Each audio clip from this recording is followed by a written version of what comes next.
qui n'existait pas parce qu'on n'avait pas ces données au moment où j'ai écrit ce livre. D'accord. L'interprétation des effets, aussi bien du vaccin que de la maladie, dépend de l'opinion que vous en avez. Ouais. Par exemple, actuellement, quand on vous dit qu'il y a tant de personnes qui sont mortes avec Omicron, ouais. En réalité, le virus circule tellement qu'il y a une quantité de gens qui sont morts de toute autre chose, qui sont en réanimation pour toute autre raison.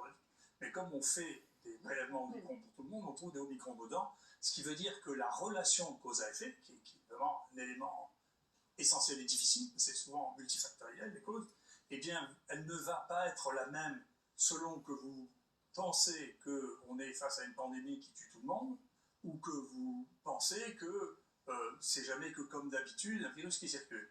Pour les vaccins, c'est la même chose. Vous avez vu la réflexion de la directrice de l'ANSM, et puis il y a un grand débat actuellement autour de la collection en Europe des effets secondaires des vaccins, dans lequel les gens disent, écoutez, j'ai eu un vaccin et j'ai eu tel événement, et donc, bien sûr, naturellement, tout le monde fait un lien du fait de ce qu'on appelle la temporalité, c'est-à-dire le fait qu'il s'est passé 7 jours ou 8 jours entre l'un et l'autre.